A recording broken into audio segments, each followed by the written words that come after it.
नमस्ते। इस गहन सुरक्षा विश्लेषण में स्वागत है। हाल ही में पंजाब में जो बम धमाकों का एक डरावना सिलसिला देखने को मिला है, आज हम उसे पूरी तरह से डीकोड करने वाले हैं। लेकिन इसे किसी आम नजरिए से नहीं, बल्कि विशुद्ध रूप से एक काउंटर टेररिज्म एक्सपर्ट यानी आतंकवाद रोधी विशेषज्ञ के चश्मे से देखेंगे।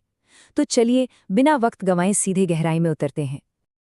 आज के इस विश्लेषण में हम 4 मुख्य पहलुओं पर गौर करेंगे। पहला, हालिया घटनाओं का सिलसिला।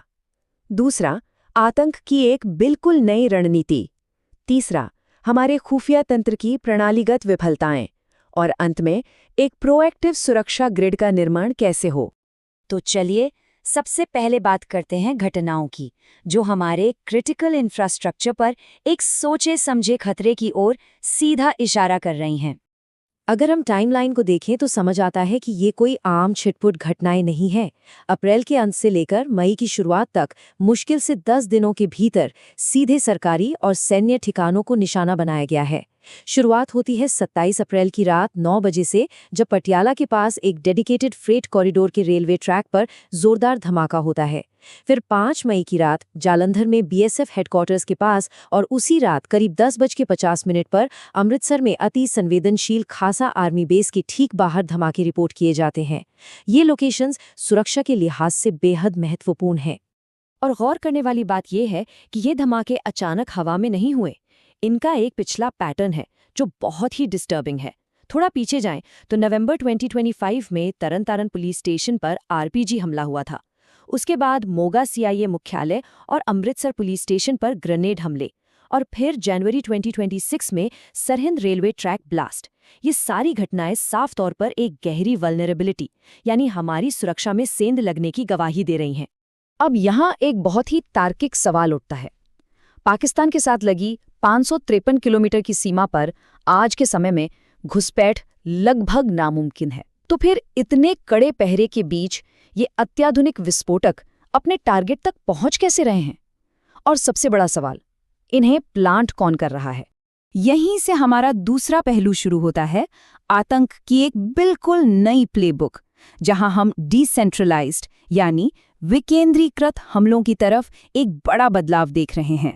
इन हमलों के पीछे एक बेहद चालाक क्रॉस बॉर्डर साजिश काम कर रही है, जिसने आतंकवाद के पुराने नियमों को पूरी तरह पलट कर रख दिया है।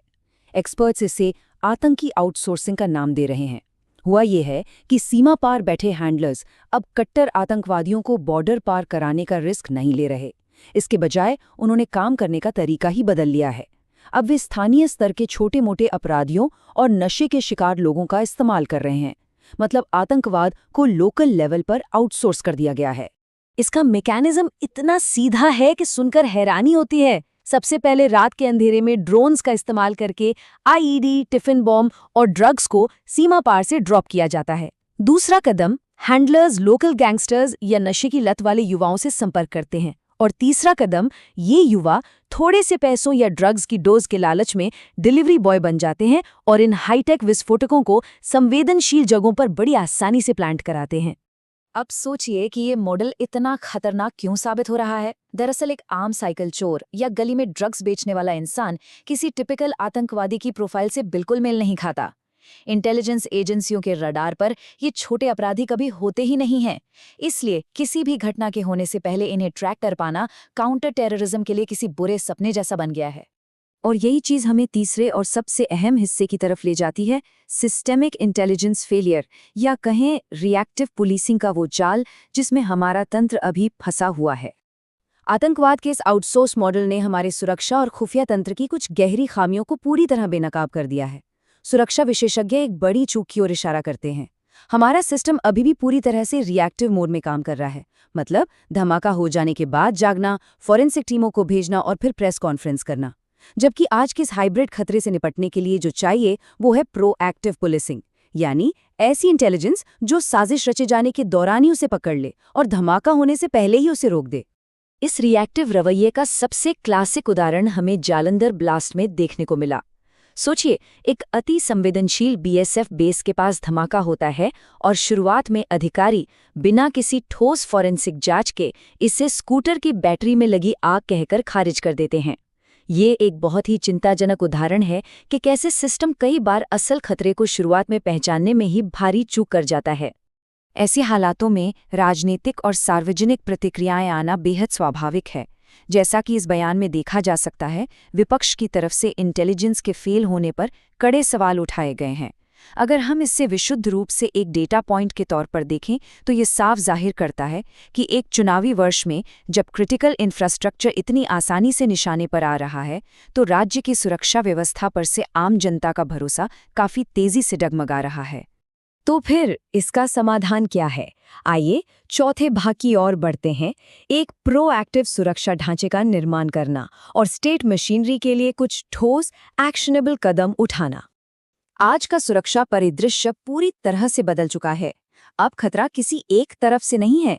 ये आतंकी हैंडलर्स, लोकल गैंगस्टर्स और ड्रग नेटवर्क्स का एक बहुत ही खतरनाक कॉकटेल बन चुका है। इसका सीधा सा मतलब ये है कि हमारी पुरानी पारंपरिक आतंकवाद रोधी रणनीतियां अब अकेले इस तहरे खतरे का सामना बिल्कुल नहीं कर सकती। इस नए खतरे को खत्म करने के लिए रणनीति में बड़े बदलाव की जरूरत है। सबसे पहला और जरूरी कदम है जमीनी स्तर पर यानी ग्राउंड लेवल पर प्रोएक्टिव इंटेलिजेंस जुटाना। पुलिस और सुरक्षा बलों को अब उन छोटे मोटे अपराधियों और गैंगस्टर नेटवर्क्स की कड़ी निगरानी करनी होगी जो पहले उनके रडार पर नहीं थे। और एक और बहुत अहम बात, आम जनता और पुलिस के बीच के तालमेल को फिर से मजबूत करना होगा ताकि किसी भी संदिग्ध गतिविधि की जानकारी तुरंत मिल सके और इस क्रॉस बॉर्डर नेक्सस को जड़ से तोड़ा जा सके। तो अंत में एक बहुत ही गंभीर सवाल हम सबके सामने है, क्या हमारा सुरक्षा तंत्र इतनी तेजी से खुद को बदल पाएगा कि वो इस आउटसोर्स की गई आतंकी साजिश को उसके पनपने से पहले ही कुचल दे, या फिर वो उसी पुराने रिएक्टिव तरीके में फंसा रहेगा जहां बस अगली बड़ी घटना का इंतजार करना पड़ता है?